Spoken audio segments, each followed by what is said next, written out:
എല്ലടോ നല്ലൊരു വിഷു ദിവസമായിട്ട് എത്ര സമയമായി ഞാൻ കാത്തേക്കുന്നത് 1.5 മണിക്കൂറായിരുന്നു തണുത്ത വെള്ളം വാങ്ങിയിട്ട് ചൂടായിപ്പോയി എൻ്റെ അളിയൻ ഗൾഫിൽ നിന്ന് കൊണ്ടുവന്ന സാധനമായ കൊണ്ട് അത്തിരി ഞാൻ ക്ഷമ കാണിച്ചു. ഇതാരെല്ലാം വെട്ടിച്ചിട്ട് എന്തെല്ലാം നോക്കിട്ടായി കൊണ്ടുവരുന്നത് സാധനല്ലേ എന്റെ ലോക്കൽ സാധനല്ല ഗംഭീര സാധനമായി.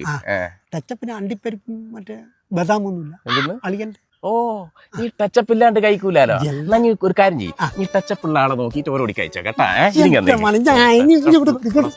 കുടിക്കുന്നതിന് മുന്നേ ചൂടാല്ല. ഞാനൊരു തമാശ പറഞ്ഞതാ. തുനി നീ വരുമ്പോൾ എന്തെങ്കിലും ടച്ചപ്പ് വേണേ, പിന്നെ പറയാനൊരു തന്നെയാണേ. ആരും കൂട്ടണ്ടേ, ആരും അറിയണ്ട. റെഡി പൊട്ടിക്കണമെന്നില്ലല്ലോ. അതെന്താ വലത്തോട്ടേക്ക് ഇരിക്കുക. ഗൾഫിന്റെ സാധനം എല്ലാം വലത്തോട്ടേക്ക് ഇരിക്കും.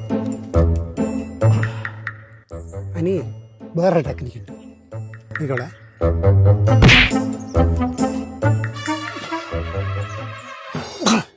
എന്താ മോനെ എന്തൊരു ഉറപ്പാ അത്? മണിയല്ലേ വരുന്നേ, അത് പേടിക്കണ്ട, ഓ കഴിക്കൂലോ. നമുക്കൊരു കാര്യം ചെയ്യാം, മൂടി ഓനെ കൊണ്ടേക്ക് പൊട്ടിപ്പിക്കാം. അത് നല്ല ഐഡിയ. ഓനാകുമ്പോ നല്ല ശക്തിയല്ലേ, ജിമ്മിലെല്ലാം പോകുന്നല്ലേ. മണി ഒന്ന് നടക്കുക, ഇതൊന്ന് പൊട്ടിച്ചിട്ട് അതിനെ കൊണ്ടെന്താ